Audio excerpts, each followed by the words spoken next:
Welcome to our YouTube channel MICS Education. Subscribe our channel and click the notification button to get more updates. এখানে আপনারা WBCS, PSC, SSC, railway এবং অন্যান্য যে কোনো সরকারি চাকরির জন্য প্রস্তুতি নিতে পারেন আমাদের অভিজ্ঞ শিক্ষকদের কাছ থেকে। তাহলে আজকেই যোগাযোগ করুন আমাদের সাথে নিচে দেওয়া নম্বরগুলিতে। ধন্যবাদ। ছিলাম যে বৈদিক লিটারেচারের মধ্যে প্রাচীনতম সাহিত্য বেদের কথা বলেছিলাম, যে বেদের অর্থ হচ্ছে জানা বা টু নো বা নলেজ, তাই তো? বেদ 4টি ভাগে বিভক্ত: ঋগ্বেদ, সামবেদ, যজুর্বেদ এবং অথর্ববেদ। আর এটা জেনারেলি সংস্কৃত ভাষায় লেখা। ওকে, বেদকে নিত্য ও অপৌরুষেয় বলা হতো, তার কারণ কি, বেদ বলা হয় যে ব্রহ্মার মুখ থেকে নিঃসৃত বাণী যেটা হয়ে থাকে সেটাই হচ্ছে বেদ হিসেবে বলা হয়ে থাকে। এই জন্য বেদকে নিত্য ও অপৌরুষেয় বলা হয়ে থাকে। ওকে, বেদের অপর নাম শ্রুতি বলা হয়ে থাকে। শ্রুতি বা স্মৃতি বলা হয় তার কারণ কি, প্রাথমিক অবস্থায় বেদকে শুনে শুনে মনে রাখতে হতো, এই জন্য বেদকে শ্রুতি বা স্মৃতি বলা হতো। ওকে, আগের ক্লাসে আমি এগুলো বলেছি। এছাড়া বেদকে আমরা সংহিতাও বলা হয়, তার কারণ কি, বেদের মধ্যে সমস্ত কিছু মন্ত্রকে সংকলিত করা হয় বলে বেদকে সংহিতা বলা হয়। এর মধ্যে ঋগ্বেদ রচিত হয়েছিল আদি বৈদিক যুগে, মানে ল্যাটার, মানে আর্লি বেদিক এজে। আদি বৈদিক যুগে ঋগ্বেদ রচিত হয়েছিল এবং পরবর্তী বৈদিক যুগে বাকি 3টি বেদ রচিত হয়েছিল। ওকে, এটা আমরা বলেছি। এরপর আমরা বলেছিলাম যে বৈদিক সাহিত্য 4টি ভাগে বিভক্ত: সংহিতা, ব্রাহ্মণ, আরণ্যক এবং উপনিষদ। তার মধ্যে সংহিতা পাঠটা পদ্যে লেখা হয়, ব্রাহ্মণ পাঠটা গদ্যে লেখা হয়। সংহিতার বিষয়বস্তু কি, যাগ যজ্ঞ মন্ত্র, বিভিন্ন স্তব স্তুতি। আর হচ্ছে ব্রাহ্মণের বিষয়বস্তু রয়েছে যাগ যজ্ঞের বিধি নিষেধ, এগুলো রয়েছে। আর আরণ্যকে রয়েছে যারা চতুরাশ্রমের একদম মিডিল যেটা রয়েছে বানপ্রস্থ, সেখানে যারা অরণ্যে বসবাস করে, তারা যাতে সংসার কর্মের শেষে অরণ্যে যখন বসবাস করবে তখন যেভাবে ধর্মতত্ত্ব আলোচনা করবে সেটা লেখা রয়েছে আরণ্যক পাঠে। আর উপনিষদে আমরা ধর্মীয় যে ফিলোসফি দিক যেটা রয়েছে, সেই ফিলোসফি দিকটা সম্পর্কে আমরা আলোচনা করে থাকি। এই জন্য উপনিষদকে আমরা ফিলোসফি বুক বা দার্শনিক শাস্ত্র হিসেবেও বলে থাকি। উপনিষদ বেদের শেষ পাঠ বলে সেটাকে আমরা বেদান্ত হিসেবে বলে থাকি। ওকে, এগুলো আমাদের আগের ক্লাসে হয়েছে। স্যার একটা কথা এবার বলবো? সংহিতার মধ্যে, হ্যাঁ বলো। স্যার বলছি যে এগুলো তাহলে কিছু লিখবো না তো? এগুলো সব স্টাডি ম্যাটেরিয়াল পাওয়া যাবে তো? হ্যাঁ, সমস্ত কিছু স্টাডি মেটেরিয়াল পেয়ে যাবে। এখন ক্লাসে একটু শুধু শুনে নাও, আমি ক্লাসের রেকর্ডিংটাও টোটাল দেবো, প্লাস তোমাদের যে স্টাডি মেটেরিয়াল পিডিএফ আছে সেটাও আমি সেন্ড করে দেবো। ঠিক আছে? স্যার কিছু তাহলে এখন লিখছি না ক্লাস, তাহলে। হ্যাঁ, খাতা বের করে যদি কিছু পয়েন্ট ইম্পর্টেন্ট মনে হয়, কিছু কথা হয়তো এখানে এখানে লেখা নেই, সেই কথাগুলো লিখে নিতে পারো। ঠিক আছে? আর তুমি যদি মনে একটু ক্লাসের সাথে সাথে একটু পড়বো তাহলেও করতে পারো, তাতে কোনো অসুবিধা নেই। ঠিক আছে? হ্যাঁ স্যার।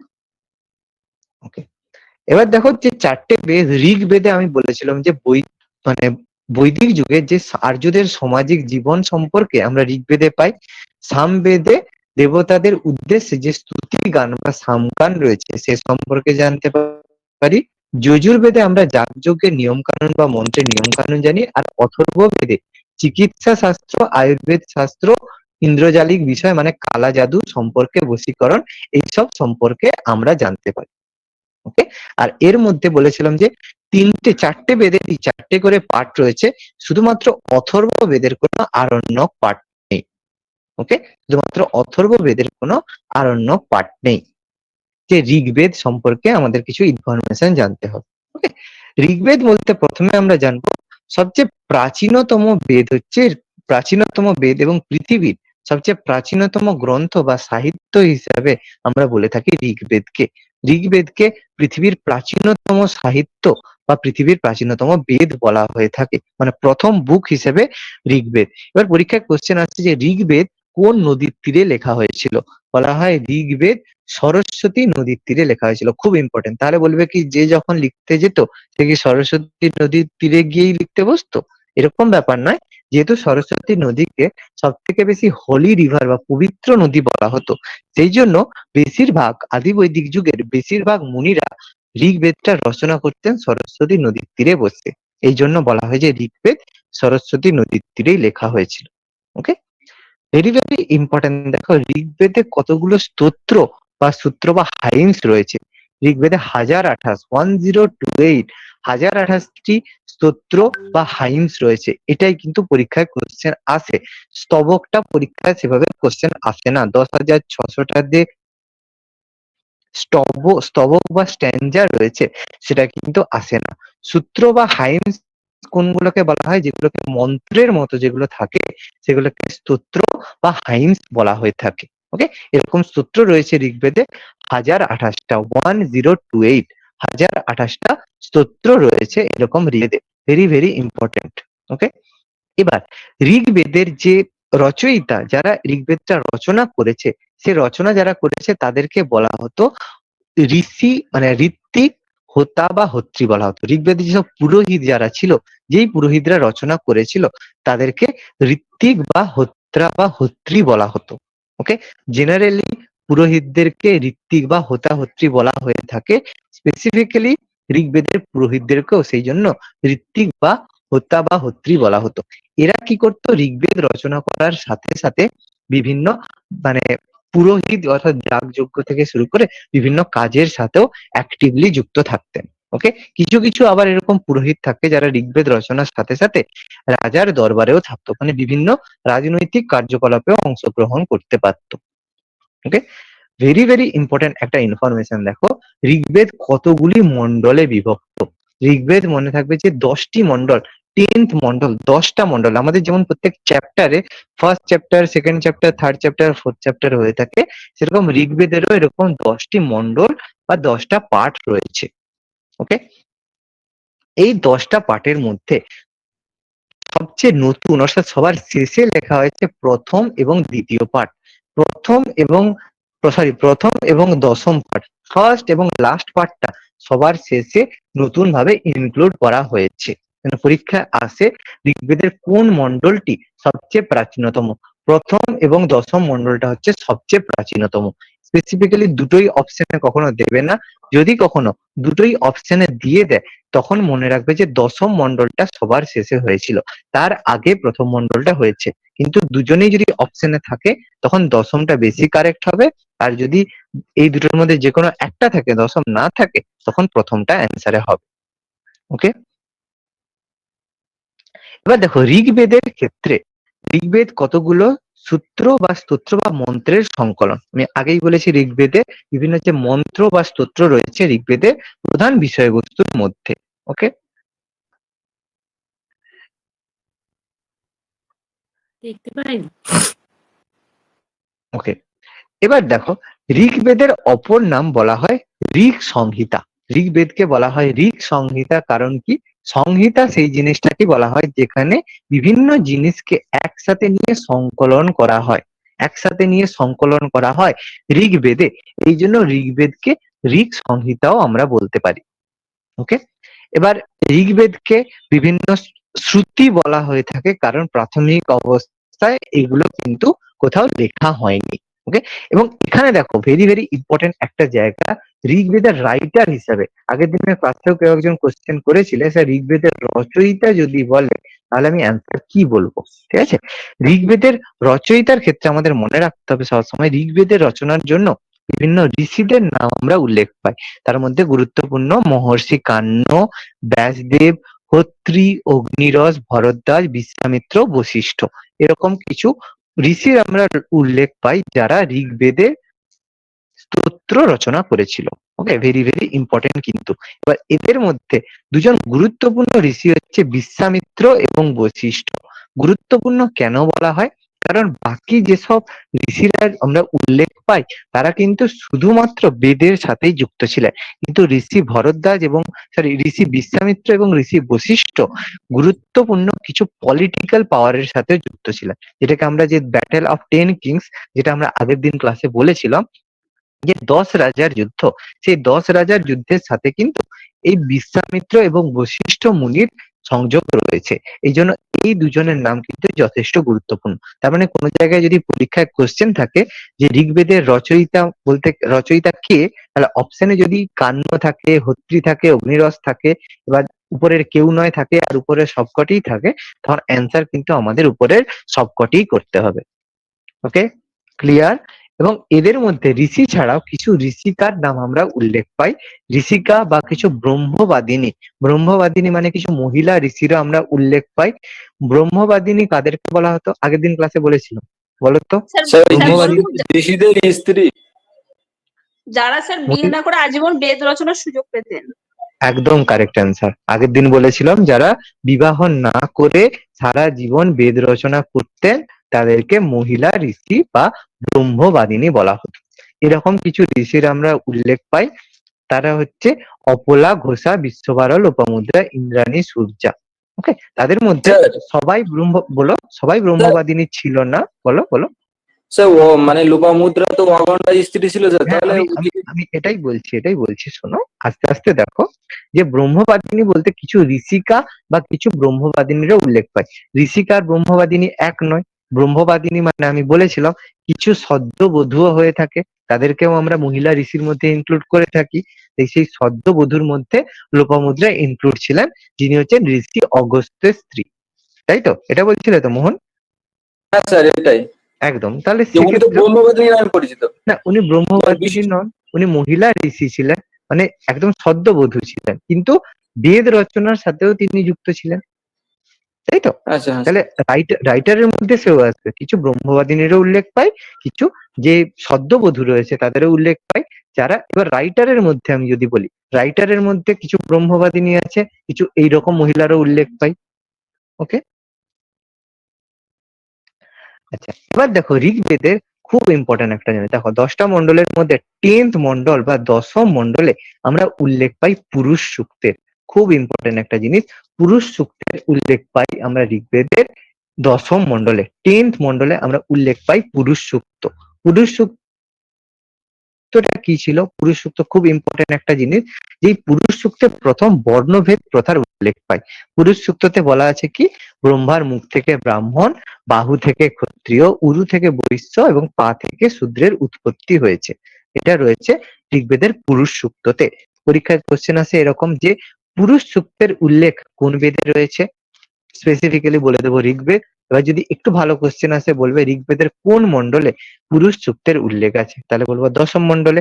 এবং বর্ণভেদ প্রথার উদ্ভব অরিজিনালি কোন বেদ থেকে হয়েছিল, তাহলে বলতে হবে ঋগ্বেদ থেকে। কোশ্চেন দেখো বিভিন্ন ভ্যারাইটির মধ্যে আসতে পারে। ওকে, ডাইরেক্ট কোশ্চেন কিন্তু আসবে না। এবার দেখো এদের মধ্যে ঋগ্বেদ, এই যে বেদ রয়েছে, বেদের মধ্যে প্রাথমিক যুগে এই বর্ণভেদ ব্যবস্থা কিন্তু বংশানুক্রমিক ছিল না। ওকে, তার মানে বংশানুক্রমিক ছিল না কথার অর্থ কি? আদি বৈদিক যুগে যে ব্রাহ্মণের পুত্রই ব্রাহ্মণ হবে, ক্ষত্রিয়ের পুত্রই ক্ষত্রিয় হবে বা শূদ্রের পুত্র শূদ্র হবে, এটা কিন্তু ছিল না। এগুলো ডিসাইড করা হতো বর্ণের ভিত্তিতে, বংশানুক্রমিক না, বর্ণের ভিত্তিতে। অর্থাৎ কাজের ক্ষেত্রে যার গায়ের রং ফর্সা হয়েছে সে যদি পুজো অর্চনা করতে পারে তাহলে সে ব্রাহ্মণ হবে। এবার যদি ব্রাহ্মণের ছেলে সে যদি পুজো করতে না পারে সে কিন্তু ব্রাহ্মণ হবে না। তার মানে স্পেশালি জিনিসটা প্রাথমিক অবস্থায় কিন্তু বংশানুক্রমিক ছিল না। তার মানে যে যুদ্ধ করতে পারবে সেই কিন্তু ক্ষত্রিয় হয়ে যাবে।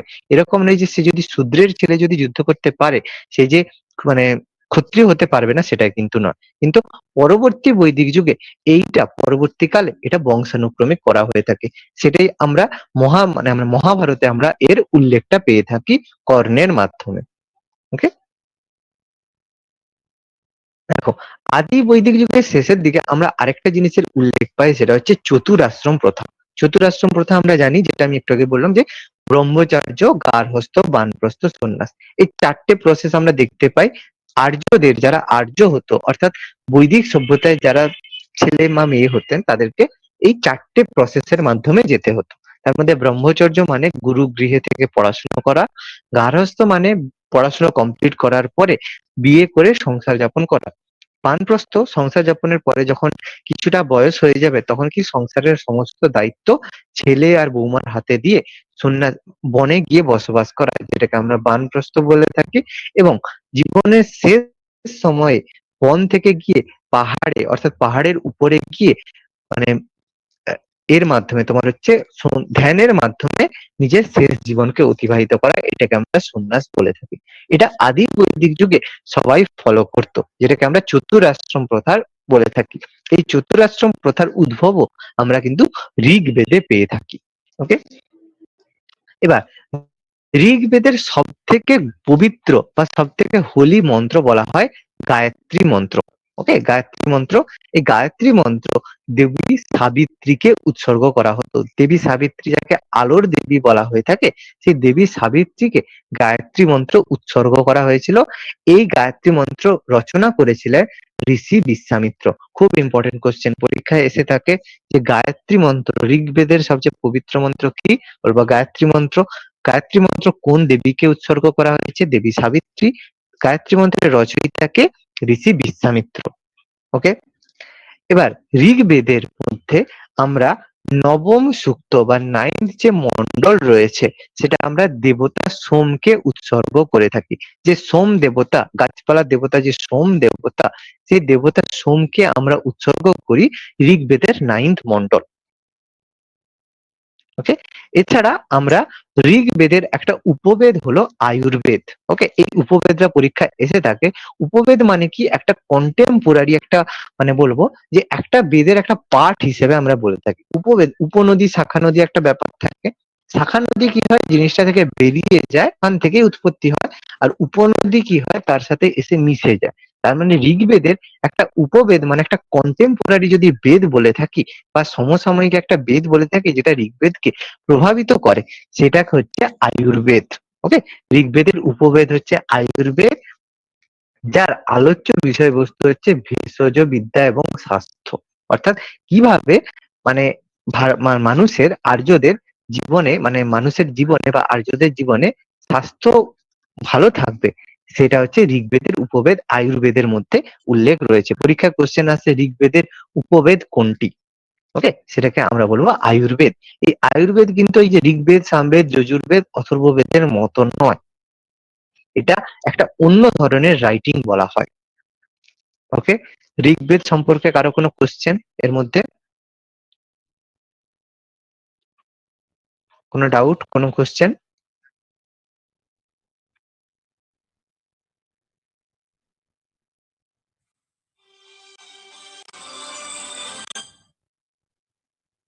ওকে, নেক্সট দেখো, এবার হচ্ছে সামবেদ।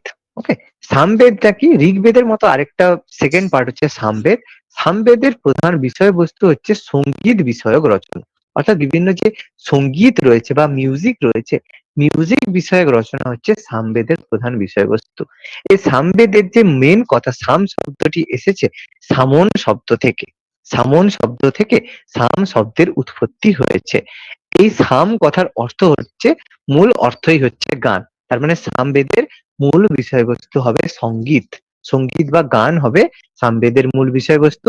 এবং সামবেদে মোট স্তবক আছে 1603টি স্তবক আছে। ঋগ্বেদে যেমন 1028টি রয়েছে, সামবেদে সেরকম 1603টি স্তবক রয়েছে। ওকে, সামবেদ হলো অরিজিনালি, সামবেদের বিষয়বস্তু কি? সঙ্গীত হবে। এবং সামবেদ হলো দেবতাদের উদ্দেশ্যে নিবেদিত স্তুতি গানের সমাহার। মানে কি? যখন সামবেদ সময় যে সাম গানগুলো হয়ে থাকে, সেগুলো গাওয়া হতো কখন? যখন বিভিন্ন যজ্ঞ হতো। সেই যজ্ঞের সময় এই সাম গানের মাধ্যমে দেবতাদেরকে প্রসন্ন করার চেষ্টা করা হতো। তার মানে দেবতাদের উদ্দেশ্যে যেসব স্তুতি গান করা হতো, যে মন্ত্র পড়া হয়, গান করা হয়, সেটাকে, এটা হচ্ছে সামবেদে সেই জিনিসগুলো লেখা রয়েছে। এবার সামবেদের উপবেদ, সামবেদ যেমন ঋগ্বেদের উপবেদ বললাম আয়ুর্বেদ, সেরকম সামবেদের উপবেদ হচ্ছে গান্ধর্ব বেদ। গান্ধর্ব বেদের, যার আলোচ্য বিষয়বস্তু হচ্ছে সঙ্গীত। সামবেদের উপবেদ হচ্ছে গান্ধর্ব বেদ, যার বিষয়বস্তু হচ্ছে সঙ্গীত। এই সামবেদটা উৎসর্গ করা হয়েছে দেবতা সোমদেব, গাছপালা দেবতা সোমদেব, যার উদ্দেশ্যে সামগান করা হয়। এই বেদ সেই সোমদেবকে উৎসর্গ করা হয়েছে। সামবেদে মোট 8টি ব্রাহ্মণ রয়েছে। 8টি ব্রাহ্মণ মানে আমি বলেছিলাম যে ব্রাহ্মণ, উপনিষদ, আরণ্যক যে পাঠ রয়েছে, সামবেদে মোট 8টি ব্রাহ্মণ আমরা উল্লেখ পেয়ে থাকি। এর মধ্যে উল্লেখযোগ্য হচ্ছে জৈমিনীয় ব্রাহ্মণ। এই ব্রাহ্মণ যে পাঠগুলো রয়েছে, সেগুলো সম্পর্কে আমরা কিছু কিছু ইনফরমেশন পড়বো। এর মধ্যে 8টি ব্রাহ্মণের মধ্যে সামবেদের 8টি ব্রাহ্মণের মধ্যে উল্লেখযোগ্য ব্রাহ্মণ হচ্ছে জৈমিনীয় ব্রাহ্মণ। ওকে, এর সাথে যুক্ত রয়েছে যেহেতু গান সিঙ্গিং রয়েছে, তাই জন্য যুক্ত রয়েছে সপ্তস্বর এবং স্বরলিপি। সপ্তস্বর মানে 7টা যে সুর হয়, স্বরলিপি যে হয়, এগুলো সমস্ত কিছু উল্লেখ রয়েছে সামবেদের মধ্যে। ওকে, এবার দেখো সামবেদের ক্ষেত্রে একসাথে কিন্তু একা কিন্তু সামবেদ গাওয়া হয় না। সেক্ষেত্রে কি করতে হয়, মিনিমাম 3জন ভাবে এই গানকে নিবেদন করতে হয়, এবং এই যারা এই গানটা একসাথে করে থাকেন তাদেরকে একসাথে নিধন বলা হয়ে থাকে। ওকে, সামবেদের মাধ্যমে মূলত যজ্ঞের সময়ে সামবেদের মন্ত্রগুলো উচ্চারণ করা হয়ে থাকে। ওকে, এটা আমি বললাম যে বিভিন্ন যে সোম যজ্ঞ বা যে কোনো যজ্ঞের সময় সামবেদের মূল এই মন্ত্রগুলোকে উচ্চারণ করা হয়। ওকে, এবার থার্ড বেদ হচ্ছে, সেটা হচ্ছে যজুর্বেদ। যজুর্বেদ আমি আগেই বলেছিলাম এটা হচ্ছে গদ্য জাতীয় হয়ে থাকে, সামবেদটা পদ্য জাতীয় হয়, যজুর্বেদ জেনারেলি গদ্য জাতীয় হয়ে থাকে। এখানে কি হয়, টোটালি এটা গদ্যে হয় না, আংশিক গদ্য এবং আংশিক পদ্যে হয়ে থাকে। দেখো, এটা হচ্ছে আংশিক গদ্য এবং আংশিক পদ্য, মানে এটাকে বলা হয় পার্টলি প্রোজ এবং partly poem. PART, partly pros এবং পার্টলি পোয়েম, মানে আংশিক গদ্য এবং আংশিক পদ্যে লেখা কোন বেদ যদি পরীক্ষায় কোশ্চেন আসে, বলবো যজুর্বেদ আংশিক গদ্য এবং আংশিক পদ্যে লেখা। এবং আরো গুরুত্বপূর্ণ কেন, কারণ এটা হচ্ছে পৃথিবীর প্রাচীনতম সাহিত্যিক গদ্য। ওকে, যেহেতু এটা গদ্য ফর্মে লেখা হয়েছে, এই জন্য এটা হচ্ছে পৃথিবীর সবচেয়ে প্রাচীনতম গদ্য বা প্রোজের মধ্যে পড়ে। ওকে, এবং এখানে যেহেতু এটা একটা গদ্যের মধ্যে পড়ে, এই জন্য এটাকে প্রেয়ার বুক বা বিভিন্ন যে প্রেয়ার, যেটাকে আমরা প্রেয়ারকে বাংলায় কি বলে, যে প্রার্থনা। প্রার্থনা বুক, একদম প্রার্থনা, প্রেয়ার বুক বা প্রার্থনার বই আমরা বলে থাকি যজুর্বেদকে। ওকে, এই যজুর্বেদের দুটো পার্ট, একটা শুক্ল যজুর্বেদ আর একটা কৃষ্ণ যজুর্বেদ। শুক্ল যজুর্বেদ এবং কৃষ্ণ যজুর্বেদ আমরা ঋগ্বেদের মানে যজুর্বেদের ভাগের মধ্যে পাই। এর বিষয়বস্তু কি, এর বিষয়বস্তু হচ্ছে বিভিন্ন যাগযজ্ঞের রীতিনীতি এবং বিভিন্ন যাগযজ্ঞের আচার অনুষ্ঠান, অর্থাৎ বিভিন্ন যজ্ঞের সময় বিভিন্ন আমাদের নিয়ম কানুন করতে হয়।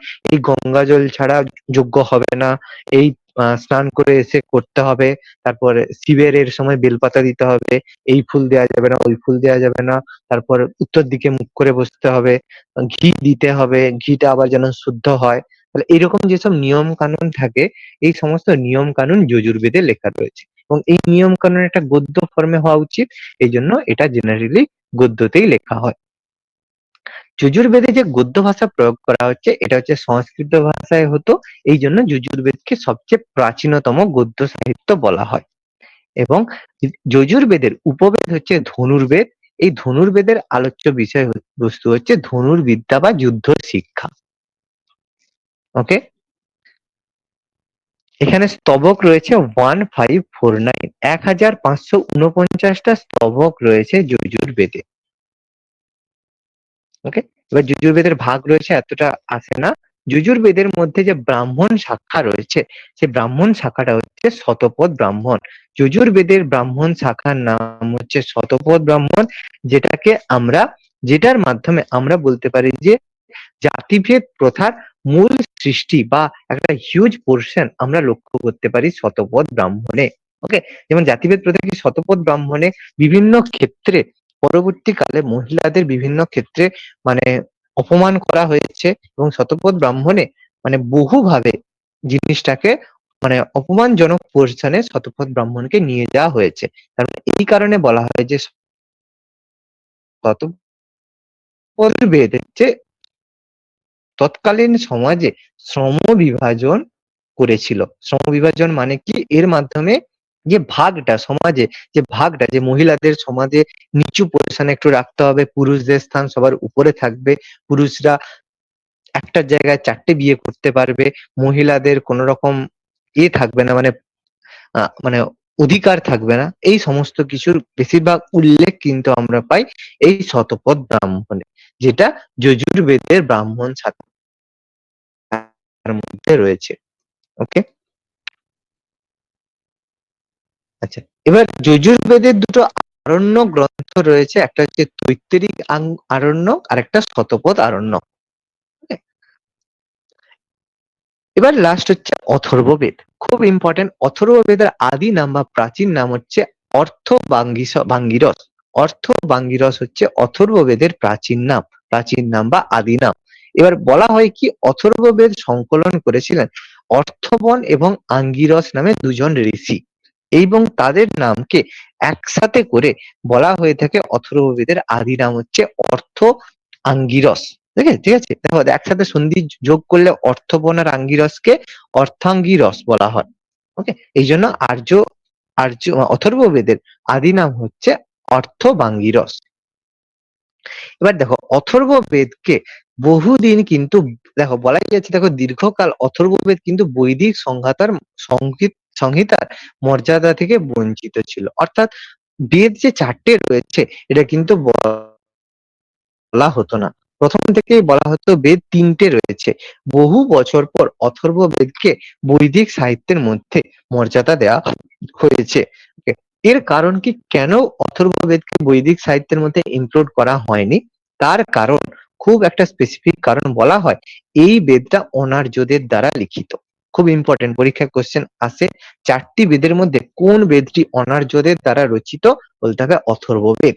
অথর্ববেদ অনার্যদের দ্বারা রচিত। এবার আর্য অনার্য ব্যাপারটা কি, আমি তোমাদের অলরেডি আগেই বলেছি যে ভারতে যখন আক্রমণ করেছিল বিদেশিরা, বিদেশি বলতে সিন্ধু সভ্যতার পরবর্তী সময়ে দেখা যায় যে মধ্য এশিয়া বা সেন্ট্রাল এশিয়া থেকে কিছু গৌরবর্ণ লোক, মানে কিছু গৌরবর্ণ মানে ফর্সা কিছু লোক, যারা চাওড়া ফর্সা দেখতে সুন্দর, উন্নত নাসিকা যুক্ত, মানে নাকটা খুব সুন্দর, এরকম লোক এসে ভারতের যে আদিম অধিবাসী যারা খর্বকার মানে যারা বেঁটে, কৃষ্ণকার মানে যারা কালো, তাদের সাথে যুদ্ধ করে তাদেরকে হারিয়ে ভারতে বসবাস করা শুরু করে। তাহলে কি হয়, যারা জিতবে, আর্যরা জয়লাভ করেছিল, সেই জন্য আর্য হলো উন্নত জাতি, আর যারা ভারতের আদিম জাতি ছিল তারা কি ছিল, তাদেরকে হারিয়ে দিয়েছিল, এবং তাদেরকে হারিয়ে দিয়ে তারাও যখন বসবাস করছে তাদেরকে আমরা অনার্য বলছি। ওকে, বলা হয় এই অনার্যদের দ্বারাই অথর্ববেদ রচিত হয়েছিল বলে প্রাচীন অবস্থায় অথর্ববেদকে কিন্তু বৈদিক সাহিত্যের মধ্যে ইনক্লুড করা হয়নি।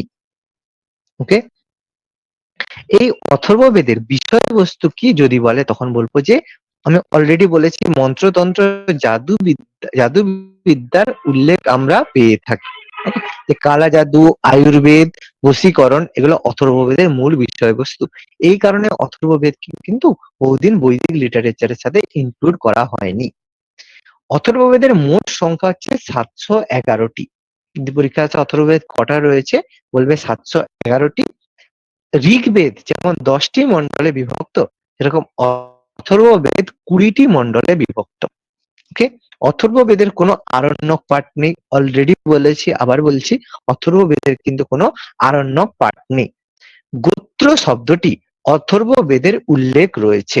ওকে, এখানে একটা খুব ইম্পর্টেন্ট একটা ইনফরমেশন, যে গোত্র শব্দটির উল্লেখ অথর্ববেদে রয়েছে, কিন্তু দুটোর মধ্যে দেখো পার্থক্য কি রয়েছে। যে গোত্র শব্দটা, আচ্ছা গোত্র শব্দটার উদ্ভব কোথা থেকে হলো? আমি আগের দিন ক্লাসে বলেছিলাম, কেউ একজন বলো তো কিভাবে গোত্র শব্দটা এলো? গাভী থেকে এসেছিল। কিভাবে গাভী মানে কি জিনিসটা হতো? আগের দিন ক্লাসে বলেছিলাম, শুধু গাভীর সঙ্গে গোত্র, আর কিছু কি নয়? মনে করো তো, আগের দিন আমি যার একটু কাছে গোষ্ঠীর গবাদি সম্পদ। গবাদি সম্পদ, যেটা গাভীষ্টি বলা হয়, তাহলে গোত্রটা কি? কিছুটা স্পেসিফিক আলাদা, যেটা আমি আগের দিন বলেছিলাম। গোত্রটা কোথা থেকে এলো?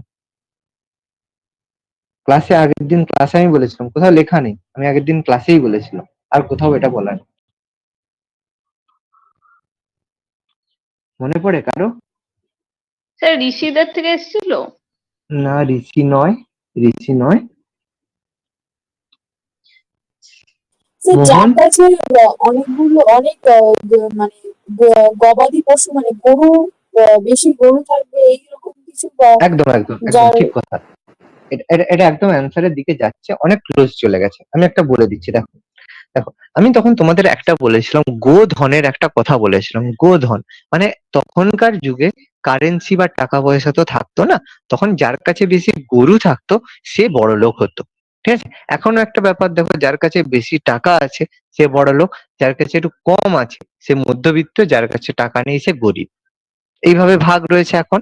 আগেকার যুগে কি হতো, যার কাছে বেশি গরু থাকতো সে সবচেয়ে বড় লোক হতো। তার মানে সে একটা স্পেসিফিক, তার একটা গোত্র রয়েছে, সে উচ্চ গোত্রের মানে উচ্চ গোত্রের লোক। যার কাছে কম সম্পদ রয়েছে সে একটু মধ্য গোত্রের লোক। যে তার কাছে আরো কম রয়েছে, কিছুই নেই, সে হচ্ছে নিম্ন গোত্রের লোক। মানে ব্যাপারটা দেখো একটা স্টেজের মতো। যার কাছে হয়তো 100টা গরু রয়েছে সে এই শাণ্ডিল্য গোত্র, যার কাছে 500টা গরু রয়েছে সে মধুকুল গোত্র। এরকম ভাবে নাম করে ভাগ করে দেওয়া হয়েছে। তাহলে প্রাথমিক অবস্থায় এই গোত্র ব্যাপারটা, গোত্র জিনিসটা কিন্তু তোমার কাছে যতটা সম্পদ রয়েছে তার ভিত্তিতে ভাগ করা হতো।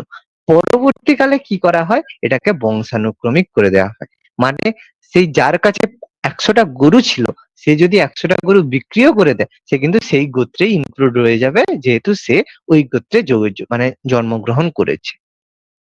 মানে বোঝা গেছে, প্রাথমিক অবস্থায় যেটা সম্পদের পরিমাণের উপর ভিত্তি ছিল সেটা পরবর্তীকালে জন্মের ভিত্তিতে হয়ে গেল। এটাই বর্তমানে আমরা যে এই যে বিভিন্ন গোত্র করি, কারো শাণ্ডিল্য, মধুকুল, আরো কাশ্যপ কিসব গোত্র আছে, এই জিনিসটা এখান থেকে এসেছে। সবার ক্লিয়ার? স্যার এগুলো স্যার ঋষিদের নাম অনুযায়ী আসছে তো গোত্র? না, ঋষিদের নাম দেখো, এই কাশ্যপ মধুকুল, হ্যাঁ ঋষিদের নাম অনুযায়ী আসছে। এবার এখানে স্পেসিফিক ভাবে ভাগ করে দিয়েছে যে অরিজিনালি দেখো কেন ঋষিদের নাম হয়েছে, কেউ একটু এক্সপ্লেন করতে পারবে ভাই? বলো তো। স্যার একটু ঋষিদেরকে শ্রেষ্ঠ হিসেবে ভাবা হতো এবং তাদের মানে নিচে সবাই থাকতো, তাই জন্য কি? একদম সেটা একদম ভালো দিকেই অ্যান্সারটা গিয়েছে। আমি একটু স্পেসিফিক ভাবে বলে দিচ্ছি। দেখো, আমি বলেছিলাম যে আদি বৈদিক যুগে মঘবন বলে একটা কথা বলেছিলাম, মনে পড়ে? মঘবন কি ছিল? মঘবন, মঘবন, মঘবন মনে পড়ে? মঘবন একটা কথা। দেখো, মঘবন কাদের বলা হতো? যাদের কাছে বেশি পরিমাণে সম্পদ থাকতো, বড় লোকেদের মঘবন বলা হতো, তাই তো? ধনী লোকেদের মঘবন বলা হতো, মনে আছে না ভুলে গেছো?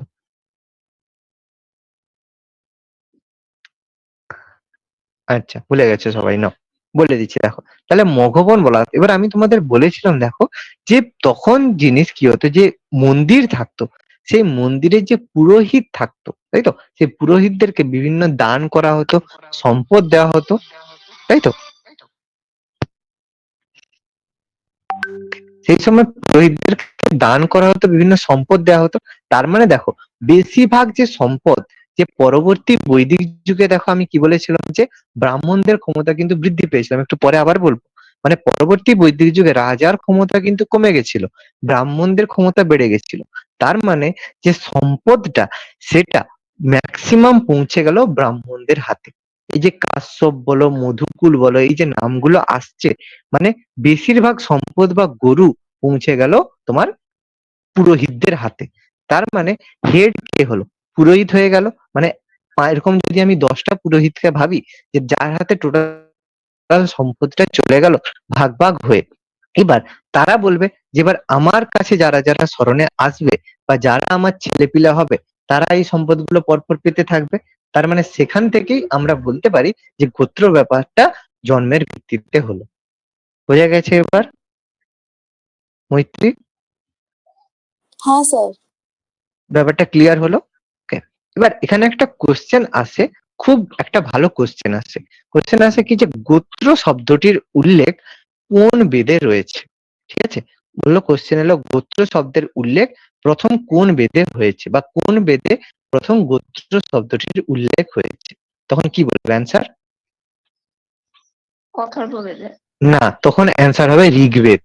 ভুলটা কেন হবে বলে দিচ্ছি। দেখো, গোত্র শব্দের উল্লেখ প্রথমবার হয়েছে ঋগ্বেদে, কিন্তু গোত্র শব্দটা পপুলারাইজড হয়েছে, মানে সবচেয়ে জনপ্রিয় হয়েছে আর সবচেয়ে বেশি বার উল্লেখ রয়েছে অথর্ববেদে। কারণ অথর্ববেদ আমি বললাম, দেখো দেখো ঋগ্বেদ রচিত হয়েছে আদি বৈদিক যুগে, কিন্তু অথর্ববেদ রচিত হয়েছে পরবর্তী বৈদিক যুগে। আর আমি একটা জিনিস বললাম, দেখো যে জনপ্রিয়তা অর্জন করেছিল, বা এই গোত্র শব্দটা, এই যে সম্পদের প্রাচুর্যতা, এটা হচ্ছে পুরোহিতদের হাতে গেল কোন সময়? পরবর্তী বৈদিক যুগে। তার মানে সেটা স্পেসিফিক লেখা থাকবে কোন সময়? অথর্ববেদে। Doubt clear? স্যার লাইনটা আরেকবার বলুন, আচ্ছা, শুনতে আমি পাইনি। আরেকবার বলছি, কোনো অসুবিধা নেই। দেখো, আদি বৈদিক যুগে প্রথমবার কি হলো, ঋগ্বেদে গোত্র শব্দটার উল্লেখ করা হলো। ওকে, সেখানে বলা হলো কি যার কাছে গরুর সম্পদ থাকবে তারা এরকম গোত্রের মধ্যে ইনক্লুড থাকবে। কিন্তু এটাকে বংশানুক্রমিক জায়গায় কখন পৌঁছালো? পরবর্তী বৈদিক যুগে, কারণ পরবর্তী বৈদিক যুগে ব্রাহ্মণদের আধিপত্য বৃদ্ধি পেল। তার মানে তারা সেখান থেকে গোত্রটাকে বংশানুক্রমিক করলো। তার মানে অথর্ব বেদের ক্ষেত্রে কি হলো, গোত্র শব্দটা সবচেয়ে বেশি পপুলার হলো এবং সবচেয়ে বেশি বার ব্যবহার হলো। আদি বৈদিক যুগে এটা জাস্ট একটা কথার মতো কথা হয়েই রয়ে গেছে, কিন্তু পরবর্তী বৈদিক যুগে এটা একটা গুরুত্বপূর্ণ ব্যাপার হিসেবে চলে আসছে। ব্যাপারটা বোঝা গেছে? বুঝে মৈত্রী, গেছি। সবার সবার ক্লিয়ার হয়েছে? হ্যাঁ স্যার। ওকে, তার মানে যদি বলে গোত্র শব্দটির উল্লেখ কোথায় রয়েছে প্রথমবার, তাহলে ঋগ্বেদ। আর সবচেয়ে বেশিবার উল্লেখ রয়েছে কোথায়, তখন বলবো অথর্ববেদে। ওকে, এবার কিন্তু এমসিকিউ তে এইরকম কোশ্চেন কিন্তু পাবে। এবার দেখো, ঋগ্বেদের ক্ষেত্রে আমরা অথর্ববেদে উল্লেখ পাই যে সভা সমিতি বলা হয়। অথর্ববেদ অনুসারে প্রজাপতি ব্রহ্মার দুটি কন্যা রয়েছে, সেটা হচ্ছে সভা এবং সমিতি। সভা সমিতির উল্লেখ আমরা ঋগ্বেদ, সামবেদ, যজুর্বেদ, অথর্ববেদ সবেই পাই, কিন্তু স্পেসিফিক ভাবে বলা আছে যে প্রজাপতি ব্রহ্মার দুটি কন্যা সভা সমিতি, এই কথাটি উল্লেখ রয়েছে অথর্ববেদে। ওকে, নেক্সট দেখো, ভেরি ভেরি ইম্পর্টেন্ট, খুব ইম্পর্টেন্ট একটা পয়েন্ট, প্রায় পরীক্ষায় আসে। সতী কথাটির উল্লেখ কোন বেদে রয়েছে? সতী কথাটির উল্লেখ রয়েছে অথর্ব বেদে। এই যে সতীদাহ প্রথা যেটা পপুলারাইজড হলো, এটা কিন্তু পরবর্তী বৈদিক যুগে এই সতীদাহ প্রথার উল্লেখ মানে পপুলারাইজড হয়েছিল। ওকে, এই কারণে সতী কথার উল্লেখ রয়েছে কিন্তু অথর্ব বেদে।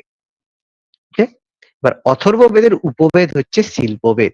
অথর্ব বেদের উপবেদ হচ্ছে শিল্পবেদ, যার আলোচ্য বিষয়বস্তু হচ্ছে শিল্প, স্থাপত্য এবং ভাস্কর্য। যার আলোচ্য বিষয় হচ্ছে বিভিন্ন শিল্প, স্থাপত্য এবং ভাস্কর্য হচ্ছে অথর্ববেদের মূল আলোচনার বিষয়বস্তু। ওকে, অথর্ববেদ সম্পর্কে সবার ক্লিয়ার? কোনো কোশ্চেন?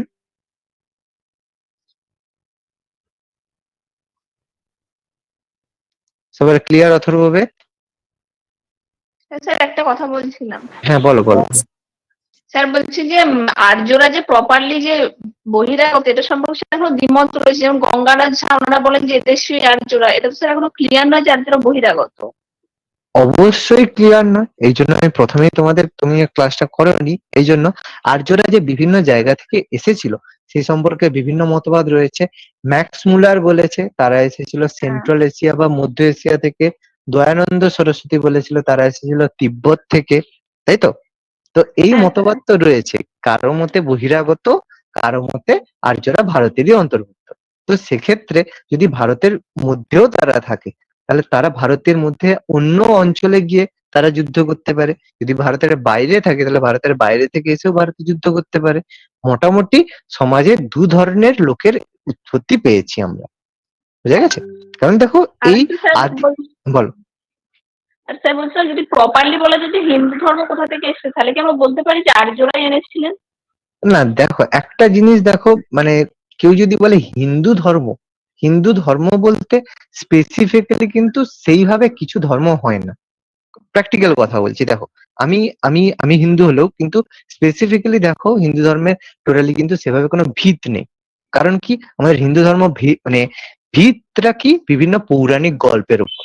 পুরাণে বলে দিয়েছে যে শিব বলে একজন আছে, ব্রহ্মা বলে একজন আছে, বিষ্ণু বলে একজন আছে, তারপর হেনা তেনা বিভিন্ন মা মনসা আছে, হ্যান আছে ত্যান আছে বলে দিয়েছে। কিন্তু তাদের প্রপারলি কোনো লোক নেই যেটা হচ্ছে আমরা তাকে ফলো করতে পারবো।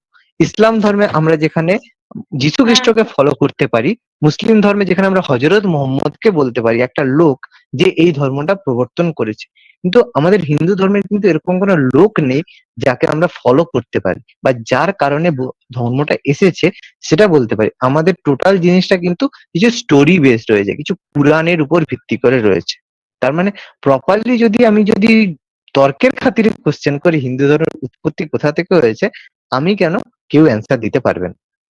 বোঝা গেছে? আচ্ছা, এই অ্যান্সারটা অনেক জায়গায় আসে, যেটা বলছি যেহেতু হুম আমরা হুম হুম। ঋগ্বেদকে ধরি আমরা ধর্মগ্রন্থ হিসেবে, তাহলে সেই হিসেবে আর কি আর্যটি বলা আসতে পারে স্যার? হ্যাঁ, বলা যেটা যেতে পারে, কিছুটা কিছুটা সেন্সে বলা যেতে পারে যে ভারতে যে মানে বৈদিক ধর্ম বা হিন্দু ধর্মের উৎপত্তি কাদের কাছ থেকে হয়েছিল, আর্যদের আমরা বলতেই পারি। ঠিক আছে? হুম, ওকে। এবার দেখো ঋগ্বেদের পরে এবার বেদ শেষ হওয়ার পরে আমরা পাচ্ছি ব্রাহ্মণ সম্পর্কে জানি। ব্রাহ্মণ কি? এক ধরনের সাহিত্য। আমি একটু আগেই বললাম যে ব্রাহ্মণ এক ধরনের স্পেসিফিক সাহিত্যকে আমরা ব্রাহ্মণ সাহিত্য বলে থাকি। ব্রাহ্মণ সাধারণত গদ্যে রচিত হতো। গদ্য মানে আমি বলেছিলাম যে বিভিন্ন গদ্য মানে প্রোজ ফর্মে ব্রাহ্মণ রচিত হতো। Okay? এর কি হতো, ব্রাহ্মণের মূল বিষয়বস্তু কি ছিল? বৈদিক যুগে যেসব গৃহীদের কার্যকলাপের জন্য ব্রাহ্মণ শাখা রচিত হতো। মানে কি, সবার পক্ষে তো সম্ভব নয় যে বানপ্রস্থ করা, সন্ন্যাস করা বা বিভিন্ন যে মানে করা আর কি। হয়তো সে যখন গার্হস্থ্য জীবন যাপন করছে তখন কি সে কোনো ধর্মচর্চা করবে না? অবশ্যই করবে। তখন কি, বা যারা ঘরে বসবাস করছে যেসব মহিলারা, তারা কি কোনো রকম ধর্মচর্চার সাথে যুক্ত থাকবে না? যারা হাউস ওয়াইফ, তারা কি করবে না? অবশ্যই করবে। তারা যাতে কিছু জিনিস ফলো করে, তাদের জন্য ব্রাহ্মণ রচিত হয়েছিল। মানে গৃহী যারা যারা এই যে বাণিজ্য করছে, কৃষি কাজ করছে, তারা যাতে কিভাবে কাজকর্ম করে ভারত বৈদিক চর্চা অর্থাৎ বেদ চর্চার সাথে যুক্ত থাকতে পারবে, তাদের জন্য এই ব্রাহ্মণ শাখা রচিত হয়েছিল। ওকে। এই ব্রাহ্মণ গ্রন্থের উদ্দেশ্য হচ্ছে বেদগুলিকে সহজ ভাষায় ব্যাখ্যা করা। তার কারণ কি? দেখো, ব্রাহ্মণের প্রত্যেকটা জিনিস দেখো সূত্র মানে সূত্র বা সূত্রের মাধ্যমে লেখা রয়েছে। তার মানে এটা এক ধরনের মানে কি বলবো, প্রোজ ফর্মে রয়েছে, যেটার ব্যাখ্যা কিন্তু সহজে কেউ বুঝতে পারবে না। আমি যদি তোমাকে এখন গীতা পড়ে পড়ে শোনাই, গীতা যেটা আছে সেটা আমি যদি পড়তে থাকি, কেউ কি কোনো মাথায় ঢুকবে? কারো মাথায় কিছু ঢুকবে না, কারণ অলরেডি আমরা বুঝতেই পারবো না। কিন্তু আমি যদি সেই গীতাটা না পড়ে তোমাদেরকে যদি ব্যাখ্যা করে বলি যে গীতায় কি বলেছে, কিভাবে কর্মফল, তারপরে যে ভক্তিবাদ ডট ডট ডট ডট যেসব ব্যাপার আছে, সেগুলো আমি যদি তোমাদের ব্যাখ্যা দিয়ে বলি, তখন তোমাদের কাছে ব্যাপারটা যথেষ্ট বোধগম্য হবে। তার মানে সেই বোধগম্য করার ব্যাপারটা কিন্তু ব্রাহ্মণ করতো, যাতে সহজেই সবাই এটা বুঝতে পারে। ওকে। এই ব্রাহ্মণ যে পাঠটা রয়েছে, এই ব্রাহ্মণের দু রকমের, ঋগ্বেদে দু ধরনের ব্রাহ্মণ আমরা উল্লেখ পাই। এক হচ্ছে কৈশিটাকি ব্রাহ্মণ, আর একটা হচ্ছে ঐত্তেরীয় ব্রাহ্মণ। ঋগ্বেদে আমরা দু ধরনের ব্রাহ্মণ পেয়ে থাকি, একটা হচ্ছে কৈশিটাকি ব্রাহ্মণ, একটা হচ্ছে ঐত্তেরীয় ব্রাহ্মণ। দুটোর নাম, আর কিছু না। মোট ব্রাহ্মণ পাওয়া গেছে 17টি। ওকে। মোট মোট মোট 17টি ব্রাহ্মণ অস্তিত্ব আমরা পাওয়া গেছি, যার মধ্যে সবচেয়ে বড় ব্রাহ্মণ হচ্ছে শতপথ ব্রাহ্মণ, যেটা আমি বলেছিলাম শতপথ ব্রাহ্মণ, যেটা কোন বেদে রয়েছে শতপথ ব্রাহ্মণ? একটু আগে বললাম, ভুলে গেছো সব। ঋগ্বেদে। এক্ষুনি বল। ঋগ্বেদে ঋগ্বেদে শতপথ কোন বেদে? ঋগ্বেদে। ঋগ্বেদে। ঋগ্বেদে শতপথ ব্রাহ্মণ বলেছিলাম, দেখো তো স্যার শতপথ ব্রাহ্মণ। যজুর্বেদে। একদম। একটু আগেই বললাম যজুর্বেদে শতপথ ব্রাহ্মণের উল্লেখ রয়েছে, যেই কারণে আমরা যজুর্বেদকে মানে বলতে পারি, কি বললাম ওই মানে ধর্মীয় ভাগের ক্ষেত্রে, বিভাজনের ক্ষেত্রে বললাম না শতপথ ব্রাহ্মণ, তাই তো? যজুর্বেদের প্রথম ভাগ যেটা আছে কৃষ্ণ আর শুক্লা হুম, ভাগে রয়েছে শতপথ হুম, ব্রাহ্মণ। শুক্ল ভাগে রয়েছে শতপথ ব্রাহ্মণ। Very good. তাহলে আমি অলরেডি বললাম। বুঝলে? তাহলে এই শতপথ ব্রাহ্মণ হচ্ছে সবচেয়ে বৃহত্তম ব্রাহ্মণ গ্রন্থ। দেখো, এর এই শতপথ ব্রাহ্মণ অনুযায়ী দেখো নারীকে শূদ্র, কুকুর এবং দাঁড় কাকের সঙ্গে একই শ্রেণীতে রাখা হয়েছে। মানে বুঝতে পারছো, শতপথ ব্রাহ্মণে কিন্তু নারীকে কিন্তু যথেষ্ট অবমাননা করা হয়েছে। মানে নারীদের সম্মানকে মানে অপমান করা কিন্তু হিউজ পরিমাণে শতপথ ব্রাহ্মণে হয়েছে। মানে ব্যাপার কি, একটা পাপ পুণ্যের ব্যাপার আমি একটা বলেছিলাম তোমাদের, আগের দিনও বলেছিলাম, আজকে আমি আরেকবার বলছি, যে ঋগ্বেদের ক্ষেত্রে যে মনে করা হতো গরু বা গাভীকে সবচেয়ে পবিত্র মনে করা হতো। তার মানে সেক্ষেত্রে ঋগ্বেদে যদি কেউ একটা গরু বা গাভীকে হত্যা করে, বলা হয় সে 1000টা ব্রাহ্মণকে হত্যা করার সমান। মানে ব্রাহ্মণ মানে যে ব্রাহ্মণ ক্ষত্রিয় বৈশ্য শূদ্র, 1000টা ব্রাহ্মণকে হত্যা করলে যে পাপ হবে, সেই পাপের সমান বলা হয় একটা গরুকে হত্যা করার সমান। আবার একটা ব্রাহ্মণকে হত্যা করা মানে বলা হয় যে 1000টা ক্ষত্রিয়কে হত্যা করার সমান। আবার 1000টা ক্ষত্রিয়কে হত্যা করার সমান মানে বলা হয় 1000টা বৈশ্যকে হত্যা করার সমান। তার মানে বুঝতে পারছো যে ক্যাটাগরি ওয়াইজ যদি আমি জিনিসটা ভাবি, তার মানে নারীকে কতটা নিচে নামানো হয়েছে শতপথ ব্রাহ্মণে, আর গরুকে কতটা উপরে স্থান দেওয়া হয়েছে ঋগ্বেদে। ওকে, মানে ব্যাপারটা বোঝো যে কোন পজিশনে পাপ পুণ্যের ব্যাপারটা নিয়ে যাওয়া হয়েছিল। ওকে, এবার তাহলে ব্রাহ্মণ থেকে কোশ্চেন আসে, মোট কতগুলি ব্রাহ্মণ পাওয়া গেছে? 17টা। সবচেয়ে বৃহত্তম ব্রাহ্মণ কি? শতপথ ব্রাহ্মণ। কোন ব্রাহ্মণে নারীদেরকে সমাজে নিচু করা হয়েছে? বলবে শতপথ ব্রাহ্মণে। আর ব্রাহ্মণের উদ্দেশ্য কি? ব্রাহ্মণ তৈরির উদ্দেশ্য সহজ ভাষায় মানে বেদকে ব্যাখ্যা করা। ওকে, ক্লিয়ার? আর ব্রাহ্মণ কোন ভাষায়, যদি বলে গদ্য না পদ্যে রচিত, বলবে গদ্য ভাষায়, মানে প্রোজ ফর্মে। ডান? ওকে, এবার দেখো ব্রাহ্মণের পরে যেটা আসছে সেটা হচ্ছে আমাদের আরণ্যক। আরণ্যক কি আমরা অলরেডি বলে দিয়েছি। আরণ্যক কি? যেগুলো বানপ্রস্থে যেসব লোকেরা রয়েছে, ব্রহ্মচর্য, গারস্থ, বানপ্রস্থ, সন্ন্যাস, যে বানপ্রস্থ পজিশনে যারা রয়েছে, তারা যে ধর্মচর্চার জন্য যেই বিষয়গুলো ফলো করে, বানপ্রস্থ অবলম্বনকারী অরণ্যবাসীরা জ্ঞান অর্জনের জন্য যে বই রচনা করে, যে বই লেখে, সেটা হচ্ছে আরণ্যক। মানে আরণ্যক পাঠের মধ্যে লেখা থাকবে সে যখন বানপ্রস্থ অবস্থায় থাকবে সে কিভাবে ধর্ম সম্পর্কে জ্ঞান আরোহণ করতে পারে, এটা রয়েছে আরণ্যক পাঠে। ওকে, এর মধ্যে বলেছিলাম যে অথর্ববেদের আরণ্যক পাঠ নেই। ওকে, বলা আছে দেখো ঋগ্বেদ ছাড়া 3টি বেদে আরণ্যক অংশ রয়েছে। ওকে, সরি, অথর্ববেদ ছাড়া 3টে অংশে আরণ্যক পাঠ রয়েছে। অথর্ববেদের একমাত্র কোনো আরণ্যক পাঠ নেই। এবার দেখো ইম্পর্টেন্ট, সেটা হচ্ছে কি উপনিষদ। এবার আছে কি উপনিষদ। বেদের যে শেষ পাঠ সেটা হচ্ছে উপনিষদ। এই জন্য উপনিষদকে বেদের শেষ পাঠ হিসেবে বলা হয়।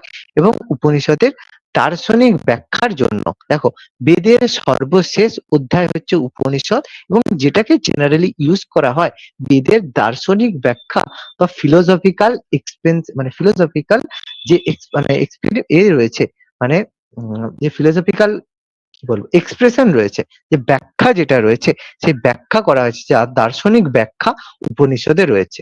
যেহেতু উপনিষদ বেদের শেষ অধ্যায়, সেজন্য উপনিষদকে বেদান্তও বলা হয়ে থাকে।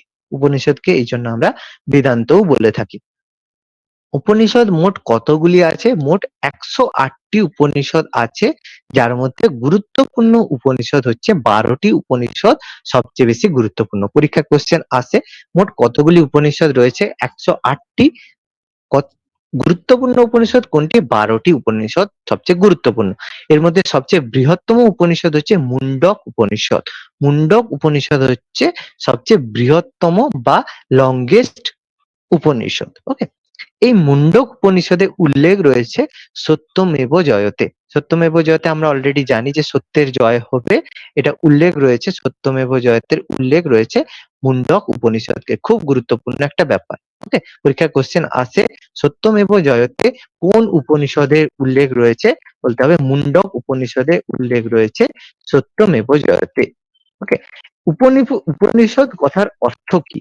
উপনিষদ কথার অর্থ হলো যে গুরুর সন্নিকটে বসে থাকা, অর্থাৎ গুরুর নিকটে বসে থাকা হচ্ছে উপনিষদ।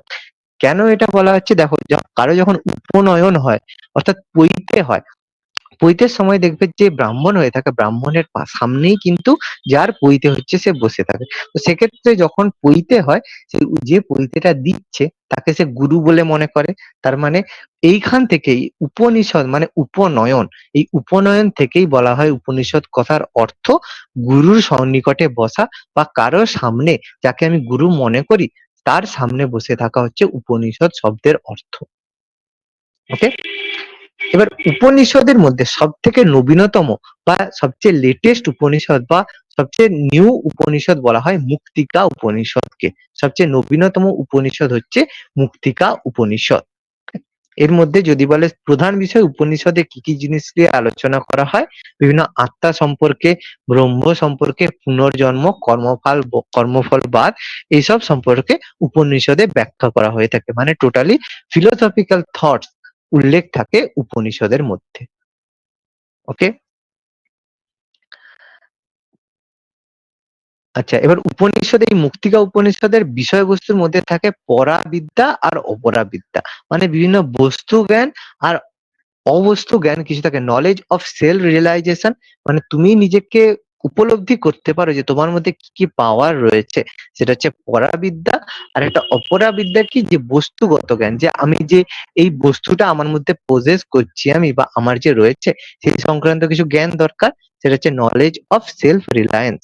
ওকে, পরাবিদ্যা আর অপরাবিদ্যা। এবার যে 12টা উপনিষদ ইম্পর্টেন্ট বলা হয়েছে, তার মধ্যে দেখো ঋগ্বেদে দুটো উপনিষদ রয়েছে, ঐত্তেরীয় কৈশটা কি। ঐত্তেরীয় ব্রাহ্মণে ব্রহ্মের উৎস সম্পর্কে বলা হয়েছে ঋগ্বেদের ঐত্তেরীয় ব্রাহ্মণে। দেখো সবগুলো পড়তে হবে না, আমি যেগুলো মার্ক করছি মোটামুটি সেগুলো থেকে টুকটাক এসে থাকে।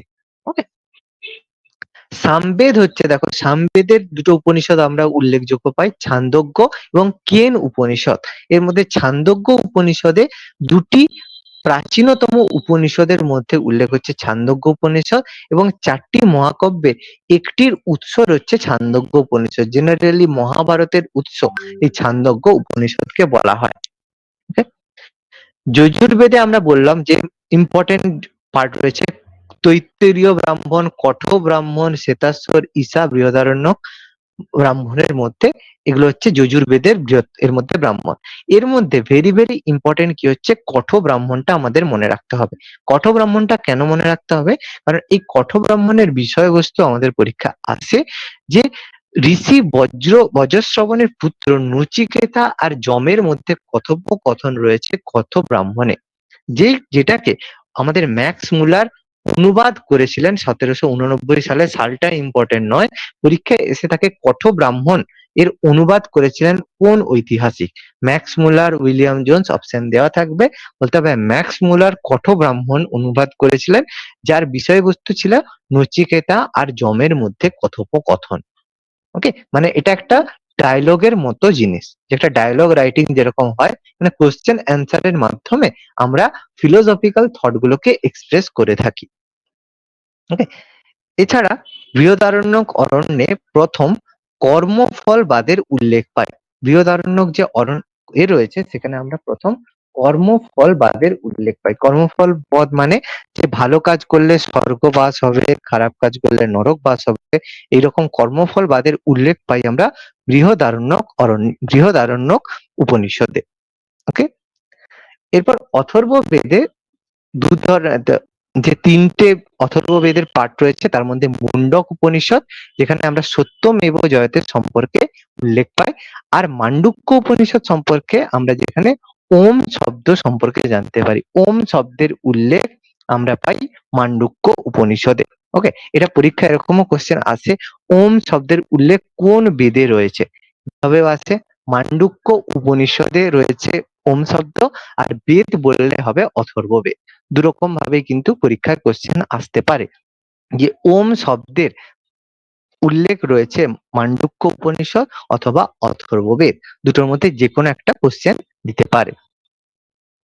ওকে, সবার এতটা ক্লিয়ার কোনো কোশ্চেনের মধ্যে উপনিষদ সম্পর্কে?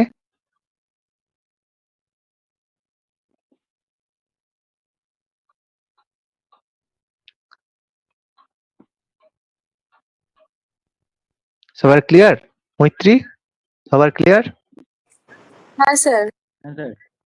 ওকে, এবার দেখো আমরা পুরাণ সম্পর্কে জানবো। দেখো পুরাণ রয়েছে মোট 18টি পুরাণ আমাদের উল্লেখ পাই, মোট 18টি পুরাণের উল্লেখ পাই। এই পুরাণের সংখ্যা যদি পরীক্ষায় কোশ্চেন আসে, মোট পুরাণের সংখ্যা বলা হয় 18টি। এই পুরাণে আমরা বিভিন্ন ধর্মীয় ও ঐতিহাসিক ঘটনার উল্লেখ পাই, যেগুলো জেনারেলি বেসড হয় আমাদের স্টোরি লাইনের উপরে।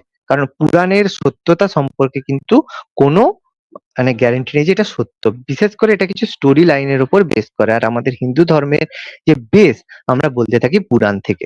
Okay? তাহলে এরকম বহু পুরাণ আছে, বিষ্ণু পুরাণ, বায়ু পুরাণ, অগ্নি পুরাণ, কুর্ম পুরাণ, মৎস্য পুরাণ, ভাগবত পুরাণ, এরকম বহু পুরাণের আমরা উল্লেখ পাই। Okay? এর মধ্যে সবথেকে গুরুত্বপূর্ণ পুরাণ যেটা বলা হয় সেটা হচ্ছে ভগবত পুরাণকে সবথেকে বেশি গুরুত্বপূর্ণ বলা হয়ে থাকে। কারণ এই ভগবত পুরাণের বিষয়বস্তু কি যদি বলা হয়, ভগবত পুরাণের বিষয়বস্তু বলছে আমাদের যে শ্রীকৃষ্ণ রয়েছে, শ্রীকৃষ্ণের জীবন সংক্রান্ত উল্লেখ রয়েছে ভগবত পুরাণে। এই জন্য সব পুরাণের মধ্যে গুরুত্বপূর্ণ পুরাণ যদি বলে সেটা বলবো ভগবত পুরাণ। ভগবত পুরাণের বিষয়বস্তু কি? ভগবান শ্রীকৃষ্ণের জীবন কাহিনী। আচ্ছা, এখান থেকে একটা জিনিস জানতে হবে যে যতগুলো আমাদের এর মধ্যে একটা বৃহত্তম সবচেয়ে প্রাচীনতম জ্যামিতির বই হচ্ছে সুলভ সূত্র। সবচেয়ে প্রাচীনতম জ্যামিতির বই হচ্ছে সুলভ সূত্র। ওকে, আর এছাড়া বিভিন্ন ষড় দর্শন আমরা উল্লেখ পাই। ষড় দর্শন গুলো আমরা উল্লেখ পাই, সেই ষড় দর্শন মানে 6টা দর্শন আমরা উল্লেখ পাই। ন্যায় দর্শন, বৈষয়িক দর্শন, সাংখ্য দর্শন, যোগ দর্শন, পূর্ব মীমাংসা দর্শন এবং উত্তর মীমাংসা দর্শন, এরকম ষড় দর্শনের আমরা উল্লেখ পেয়ে থাকি। আর প্রত্যেকের পাশে পাশে দেখো তার যে প্রবক্তা কে সেটার উল্লেখ দেওয়া আছে। তো এটা যদি কেউ মনে রাখতে পারো তাহলেও কোনো অসুবিধা নেই। কারণ এগুলো একটু যেগুলো খুব কঠিন এক্সাম হয়ে থাকে, WBCS এর মতো কঠিন এক্সাম, সেখানে এই জায়গাগুলো থেকে কোশ্চেন থাকে, না হলে কিন্তু সেভাবে কোশ্চেন আসে না। ওকে, তবে কি ন্যায় দর্শনটা একটু মনে রাখার চেষ্টা করবে, কারণ ন্যায় দর্শন আর সাংখ্য দর্শন থেকে প্রায় কোশ্চেন আসে যে ন্যায় দর্শনের রচয়িতাকে বলছে গৌতম, ঋষি গৌতমকে বলা হয়। ওকে, আর সবচেয়ে জ্যামিতির সবচেয়ে প্রাচীনতম বই হচ্ছে সুলভ সূত্র। ওকে, জ্যামিতির সবচেয়ে প্রাচীনতম বই বলা হয় সুলভ সূত্রকে। স্মৃতি লিটারেচার, যেরকম স্মৃতি লিটারেচার রয়েছে, সেই স্মৃতি লিটারেচারকে 3 ভাগে ভাগ করা হয়। একটা মনুস্মৃতি, নারদ স্মৃতি আর পরাশর স্মৃতি। স্মৃতির সাহিত্যের মধ্যে ইম্পর্টেন্ট। এর মধ্যে মনুস্মৃতিটা সব থেকে বেশি গুরুত্বপূর্ণ, কারণ মনুস্মৃতির বিষয়বস্তু হচ্ছে আইন বিষয়ক। মানে মনুস্মৃতির বিষয়বস্তু হচ্ছে আইন বিষয়ক গ্রন্থ হচ্ছে মনুস্মৃতি। এবং এই মনুস্মৃতিটা ফেমাস কেন কেউ বলতে পারবে? মনুস্মৃতি সম্পর্কিত একটা ঘটনা, এনিথিং? একজন মনুস্মৃতিকে জনসমক্ষে পুড়িয়ে দিয়েছিল, সেটা কে? বি.আর. আম্বেদকর। বি আর আম্বেদকর। ডক্টর বি আর আম্বেদকর এই মনুস্মৃতিকে জনসমক্ষে পুড়িয়ে দিয়েছিলেন। তার কারণ কি ছিল? এই আইন বিষয়ক মনুস্মৃতি গ্রন্থে শূদ্রদেরকে বিভিন্ন ক্ষেত্রে, মানে যারা সমাজের নিচু শ্রেণী, তাদেরকে অপমান করা হয়েছে মনুস্মৃতিতে। এই জন্য মনুস্মৃতিকে বি আর আম্বেদকর জনসমক্ষে পুড়িয়েছিলেন। এছাড়া বাকি যে স্মৃতি রয়েছে নারদ স্মৃতি, সেই অনুযায়ী বলেছে যদি স্বামী সমাজচ্যুত হয় সেক্ষেত্রে যে তার স্ত্রী রয়েছে সে পুনরায় বিবাহ করতে পারবে, এটা নারদ স্মৃতিতে বলা আছে। আর পরাশর স্মৃতিতে বিধবা বিবাহের অনুমতি দেওয়া হয়েছে, অর্থাৎ বিধবা হয়ে গেলে, অর্থাৎ স্বামী যদি মারা যায় সেক্ষেত্রেও মানে পত্নী বিবাহ করতে পারবে। ওকে, মনুস্মৃতি অনুযায়ী ছিল আইন বিষয়ক। নারদ স্মৃতি অনুযায়ী বলা আছে স্বামী যদি সমাজচ্যুত হয়, বিভিন্ন কারণে সমাজচ্যুত হতে পারে, হয়তো কোনো রকম এমন কোনো ভুল কাজ করেছে যে জন্য তাকে সমাজ থেকে বের করে দেওয়া হয়েছে, তখন তার স্ত্রী চাইলে সেখানে তাকে তাকে ছেড়ে দিয়ে আবার নতুন ভাবে বিয়ে করতে পারে। Okay? আর খুব ইম্পর্টেন্ট একটা জায়গা, ঋগ্বেদের সভা কথাটি, এই কোন কথাটি কতবার উল্লেখ রয়েছে এটা কিন্তু পরীক্ষায় এসে থাকে। সভা কথাটি ঋগ্বেদে 8 বার উল্লেখ রয়েছে। সমিতি কথাটি ঋগ্বেদে 6 বার উল্লেখ রয়েছে। ওম কথাটি ঋগ্বেদে 1928 বার উল্লেখ রয়েছে, সবচেয়ে বেশি বার উল্লেখ। গো কথাটি আমি অলরেডি আগেও বলেছি, 176 বার উল্লেখ রয়েছে। আর ব্রাহ্মণ কথাটি ঋগ্বেদে 14 বার উল্লেখ রয়েছে। এগুলো কিন্তু পরীক্ষায় কোশ্চেন এসে থাকে। প্রথম 4টা তো বারবার এসেছে। সভা, সমিতি, ওম আর গো, এই 4টে শব্দ কবার উল্লেখ রয়েছে এ কিন্তু পরীক্ষায় বারবার এসেছে কোশ্চেন। ওকে, সবার এতটা টপিক ক্লিয়ার? হ্যাঁ স্যার। কোনো কোনো কোশ্চেন? স্যার স্যার বলো বলো বলো। স্বরদর্শনটা কি উপনিষদের মধ্যে ভাগটাই ছিল? না, ষড় দর্শন বলতে দেখো আমরা বেদিক লিটারেচারের মধ্যে যদি থাকে, ওটা উপনিষদ যেহেতু দর্শন সংক্রান্ত ব্যাপার নিয়ে আলোচনা করে, এই জন্য ষড় দর্শনকে আমরা উপনিষদেরই একটা দর্শনের ভাগ বলবো, কিন্তু টোটালি উপনিষদের ভাগ বলবো না। ঠিক আছে, একটা দর্শন সংক্রান্ত তত্ত্বগুলোকে আলোচনা করা হয় ষড় দর্শন। দেখো বলা আছে ভারতীয় দর্শনের 6টা যে শাখা রয়েছে এই 6টা শাখাকে একসাথে ষড়দর্শন বলা হয়। তার মানে দর্শন মানেই যে উপনিষদ সেটা নয়, উপনিষদের বিষয়বস্তু হচ্ছে দর্শন। ব্যাপারটা বোঝা গেছে? হ্যাঁ স্যার। ওকে। আচ্ছা, আর কারো কোনো কোশ্চেন? ওকে। এবার পরবর্তী বৈদিক যুগে খুব বেশি কোনো ইনফরমেশন আমাদের নেই, বলে দিচ্ছি। এটা 1000 থেকে 600 মধ্যে পরবর্তী বৈদিক যুগে এসেছে। সেই সময় দেখো যে রাজার যে নাম, যেটা রাজন ছিল, সেটার নাম পরিবর্তন করে সম্রাট করা হয়। শুধুমাত্র কিছু নাম পরিবর্তন হয় এবং এই যুগে পরিবর্তনের মধ্যে কি শাসকদের গুরুত্ব কিছুটা বৃদ্ধি পেলেও ব্রাহ্মণদের গুরুত্ব কিন্তু হিউজ বৃদ্ধি পায় এবং রাজপদকে বংশানুক্রমিক করা হয়। এটা দেখো, আমি বলেছিলাম আদি বৈদিক যুগে কি হতো, যে যার মধ্যে রাজা হওয়ার এবিলিটি থাকে সে কিন্তু রাজা হতে পারতো। এরকম নয় যে রাজার ছেলে রাজা হবে, এটা কিন্তু আদি বৈদিক যুগে ছিল না। পরবর্তী বৈদিক যুগে কিন্তু রাজপদকে বংশানুক্রমিক করা হয়ে থাকে। এছাড়া এর সাথে সাথে শতপথ ব্রাহ্মণ, দেখো সব জায়গায় ঘুরে ফিরে সেই শতপথ ব্রাহ্মণই আসবে। শতপথ ব্রাহ্মণের রাজাকে দৈব সত্ত্বের অধিকারী বলা হয়েছে, মানে বলা হয়েছে যে রাজা আর দেবতা একই লোক, মানে রাজাই দেবতা, এটা উল্লেখ রয়েছে শতপথ ব্রাহ্মণে। এছাড়া শতপথ ব্রাহ্মণের পঞ্চম মণ্ডলে রাজাকে প্রজাপতি ব্রহ্মার প্রতিনিধি রূপে বলা হয়েছে। মানে দেখো রাজাকে কতটা বেশি পাওয়ারফুল করা হয়েছে পরবর্তী বৈদিক যুগে। ওকে। এখানে পরবর্তী বৈদিক যুগে আমরা বিভিন্ন কর্মচারীর উল্লেখ পাই, সেটা হচ্ছে রত্নীর এবং রত্নতুল্য, যারা কি বিভিন্ন সরকারি কাজের সাথে যুক্ত যারা কর্মচারী, তারা হচ্ছে রত্নীল বা রত্নতুল্য নামে পরিচিত। দেখো এই সময় আমরা কিছু যুদ্ধের উল্লেখ পাই। পরবর্তী বৈদিক যুগে অশ্বমেধ যজ্ঞের উৎপত্তি হয়েছিল। আমি অশ্বমেধ যজ্ঞ সম্পর্কে আগের ক্লাসে বলেছিলাম। অশ্বমেধ যজ্ঞ, যে অশ্বমেধ যজ্ঞের সূত্রপাত হয়েছিল পরবর্তী বৈদিক যুগে। এই সময় 3 ধরনের ট্যাক্স আদায় করা হতো। এটাও বলেছিলাম, বলি, শুল্ক এবং ভাগ। বলি ছিল প্রথমে, যেটা আদি বৈদিক যুগে যেটা ঐচ্ছিক কর ছিল, যদি তোমার মনে হয় তাহলে তুমি ট্যাক্স দিতে পারো, নাও দিতে পারো, কিন্তু পরবর্তী বৈদিক যুগে এই বলিকে বাধ্যতামূলক করা হয়। শুল্ক কি, বাণিজ্য করার জন্য তোমাকে একটা শুল্ক দিতে হবে। আর ভাগটা কি, তুমি যদি জমি চাষ করো, এই চাষ করলে রাজস্ব হিসাবে যেটা দেয়া হবে সেটাকে ভাগ বলা হয়।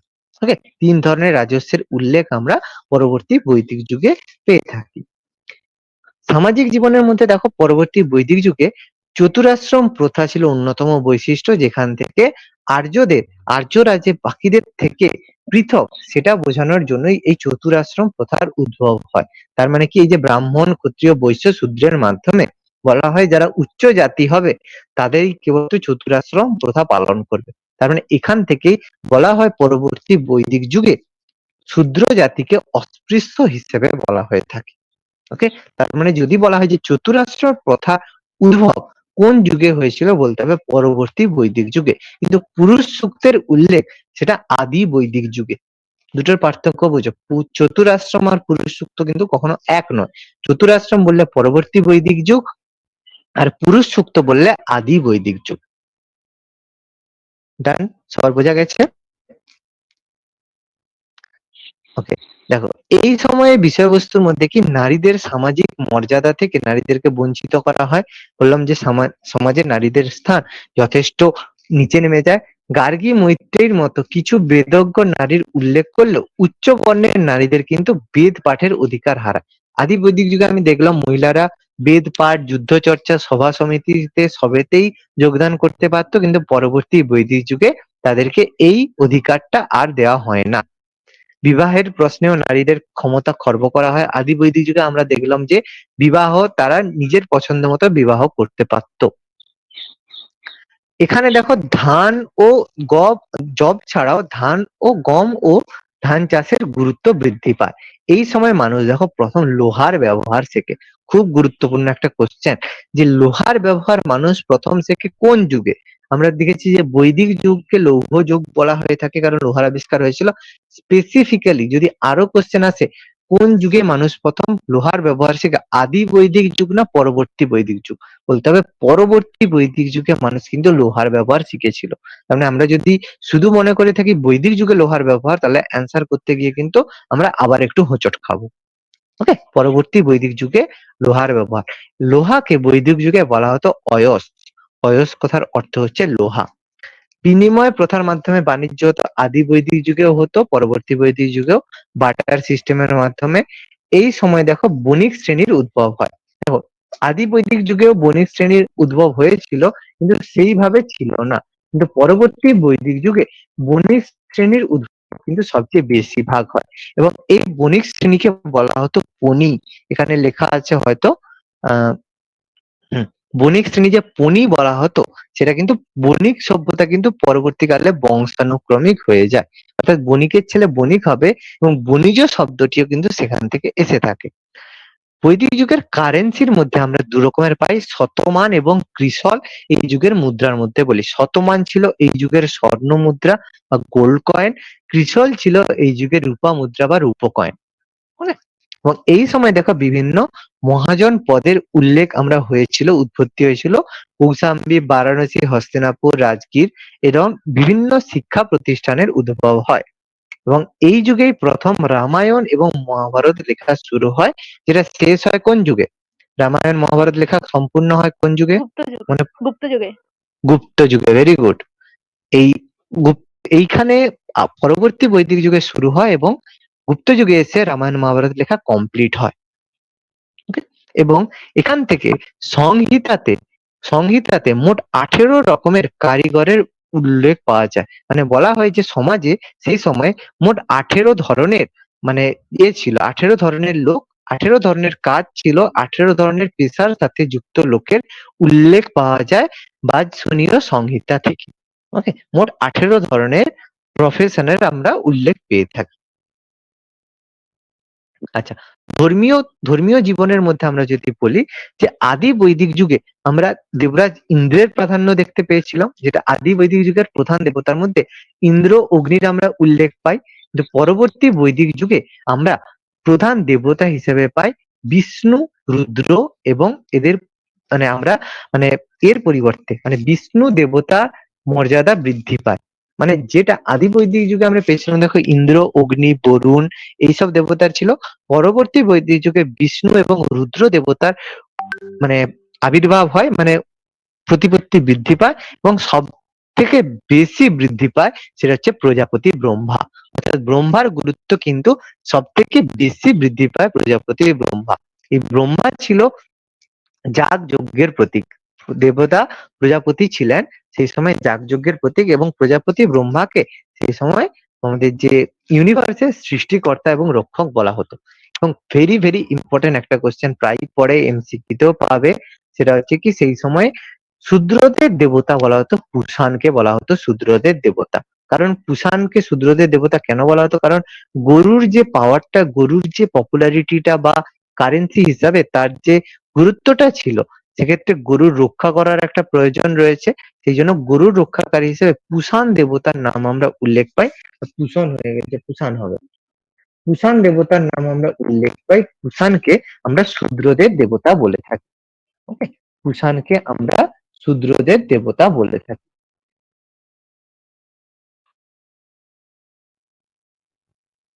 ওকে, এবার বিবাহের মধ্যে সেটা আমরা অলরেডি পড়েছি, অনুলোম বিবাহ এবং প্রতিলোম বিবাহ। যে উচ্চ বর্ণের পুরুষের সাথে নিম্ন বর্ণের মহিলার বিবাহকে আমরা অনুলোম বিবাহ বলি, আর নিম্ন বর্ণের পুরুষের সাথে উচ্চ বর্ণের বিবাহকে আমরা প্রতিলোম বিবাহ বলে থাকি। এবার এক্ষেত্রে মনুস্মৃতিতে, মনুস্মৃতি আমরা গ্রন্থটার কথা বললাম, মনুস্মৃতিতে মোট 8 ধরনের বিবাহের আমরা উল্লেখ পাই। মনুস্মৃতিতে আমরা মোট 8 ধরনের বিবাহের উল্লেখ পাই, যার মধ্যে 4টে বিবাহ ছিল ধার্মিক বিবাহ, আর 4টে ছিল অধর্ম বিবাহ। ধর্ম বিবাহের মধ্যে উল্লেখযোগ্য ছিল দেখো ব্রাহ্ম বিবাহ, দৈব বিবাহ, আর্য বিবাহ এবং প্রজাপত্য বিবাহ। এবং অধর্ম বিবাহের মধ্যে উল্লেখ ছিল অসুর, গান্ধর্ব, পৈশাচ এবং রাক্ষস। ওকে, এই 4 ধরনের বিবাহের আমরা উল্লেখ পাই। এবার 4টে বিবাহের বিষয়বস্তু কি দেখো এখানে দেখতে পাচ্ছ। পরীক্ষায় সবগুলো সম্পর্কে কোশ্চেন আসে না, পরীক্ষায় আসে 3টে থেকে কোশ্চেন জেনারেলি এসে থাকে, 3টে থেকে 4টের মধ্যে কোশ্চেন এসে থাকে। তার মধ্যে কি, ব্রাহ্ম বিবাহে একই বর্ণের পাত্রের সাথে যখন কন্যার বিবাহ হয়, সেখানে পণ প্রথার প্রচলন ছিল, সেটা হচ্ছে ব্রাহ্ম বিবাহ। মানে যদি একই বর্ণের পাত্র এবং কন্যার মধ্যে বিবাহ হয়ে থাকে তখন কিন্তু একটা পণ দিতে হতো, সেটা হচ্ছে ব্রাহ্ম বিবাহ। খুব বেশি ইম্পর্টেন্ট নয়, ইম্পর্টেন্ট কি দৈব বিবাহ, যেখানে দেখো পৌরোহিত্যের দক্ষিণা স্বরূপ কন্যাকে পুরোহিতের কাছে উৎসর্গ করা হতো। তার মানে কি, এটা কোশ্চেনটা ঘুরে এরকম আসে, কোন বিবাহে মানে কোন বিবাহে যে মানে যে বিয়ে করে যে মানে কি বলবো, যে বর, মানে কোন বিবাহে যে বরকে একটু ভালোবাসায় কি বলে বলো না? পাত্র। পাত্র, ভেরি গুড, হ্যাঁ পাত্র। কোন বিবাহে পাত্র নিজেই নিজের বিবাহের পৌরোহিত্য করেন, মানে যে পুরোহিত সেই বিবাহে নিজের পাত্র, সেটা হচ্ছে দৈব বিবাহ। কোশ্চেনটা এভাবেই আসে, মানে পুরোহিতের দক্ষিণা স্বরূপ কন্যাকে পুরোহিতের কাছে উৎসর্গ করার অর্থই এটা যে পুরোহিতের সাথে তার কন্যার বিবাহ দেওয়া। তাহলে এটা পরীক্ষায় কোশ্চেন এভাবেই আসে যে কোন বিবাহে পাত্র নিজের বিবাহে নিজেই পৌরোহিত্য করে থাকে, এটা হচ্ছে দৈব বিবাহের মধ্যে পড়ে। ওকে, দেখো পণ যুক্ত বিবাহের মধ্যে পড়ে ব্রাহ্ম বিবাহ, আর প্রজাপতি বিবাহ এর মধ্যে, আর্য বিবাহের মধ্যে পড়ে দেখো সরি প্রজাপতি কোথায় গেল, হুম, আর পণ ছাড়া বিবাহ হচ্ছে প্রজাপতি বিবাহ, হচ্ছে পণ ছাড়া বিবাহ। দেখো পিতার স্বেচ্ছায় পণ ছাড়া বিবাহ হচ্ছে প্রজাপতি বিবাহ, আর পণ যুক্ত বিবাহ হচ্ছে ব্রাহ্ম বিবাহ। ওকে, আর হচ্ছে আর্য বিবাহ কি, যদি পাত্রের সাথে পাত্রপক্ষের দেওয়া একটি গরু বা বৃষের বিনিময়ে পিতা বা তার কন্যার যদি বিবাহ দেয়া হয় তখন তাকে বলা হয় আর্য বিবাহ। মানে এটা জেনারেলি হয়ে থাকে যদি যে পাত্র সে কোনো গরিব ফ্যামিলি থেকে বিলং করছে, কিন্তু সে পাত্র হচ্ছে উচ্চ বংশজাত, তখন কি হয়, সে পাত্র একটা গরু দিয়ে, মানে দেখো এখনকার দিনে কি হয় যে পণের ব্যাপারটা কি, যে পাত্রপক্ষ সে পণ নিয়ে থাকে। আগে আগেকার যুগে কিন্তু উল্টো হতো, আগেকার যুগে বিয়ের সময় যে মেয়ে হতো, মেয়ের বাড়িকে কিন্তু কিছুটা পণ দিয়ে তার বাড়ির মেয়েকে বিয়ে করে আনতে হতো, এটা কিন্তু আগের যুগের বিবাহ ছিল। তার মানে আর্য বিবাহের সময় এটাই হতো, যেহেতু গরু সবচেয়ে পবিত্র ছিল, গরু বা বৃষ মানে কি, যে মহিষকে বলা হয় বৃষ, তার মানে সে গরু অথবা মহিষ দান করার মাধ্যমে সে কি করতে পারতো, যে তার মানে বিবাহ করতে পারতো। অর্থাৎ গরিব কোনো যদি এরকম ব্যক্তি হয়ে থাকে সে এইভাবে বিবাহ করতে পারে আর্য বিবাহের মাধ্যমে। ওকে, আর অসুর বিবাহ কি, যদি কেউ যদি আহ অর্থের বিনিময়ে কাউকে যদি কিনে নেয় তখন সেটা অসুর বিবাহ। কিন্তু ইম্পর্টেন্ট এটা কি, যে গান্ধর্ব বিবাহ, যে নারী পুরুষের সম্মতিতে বিবাহ, যে গোপন বিবাহ হয়ে থাকে সেটা হচ্ছে গান্ধর্ব বিবাহ, মানে যেটাকে এখন লাভ ম্যারেজ বলে থাকে। এটা হচ্ছে গান্ধর্ব বিবাহ। জেনারেলি এই দুটো থেকে বেশি কোশ্চেন আসে, দৈব বিবাহ এবং গান্ধর্ব বিবাহ থেকে। যে কোন বিবাহে বিয়েতে নিজেই পৌরোহিত্য করে দৈব বিবাহ, আর নারী পুরুষ যে নিজের সম্মতিতে বিবাহ সেটাকে বলা হয় গান্ধর্ব বিবাহ। ওকে, সবার টপিক ক্লিয়ার? এটা আমি অলরেডি ভিডিওতে তোমাদের দিয়ে দিয়েছিলাম, এখানে আমি তোমাদের আরেকটু এক্সপ্লেন করে দিই। ধন্যবাদ ভিডিওটি দেখার জন্য। আমাদের ভিডিওটি কেমন লাগলো অবশ্যই কমেন্ট বক্সে জানাবেন, এবং পরবর্তী ক্লাসের এই ধরনের ভিডিও পেতে অবশ্যই আমাদের চ্যানেল MICS এডুকেশন সাবস্ক্রাইব করবেন। ধন্যবাদ।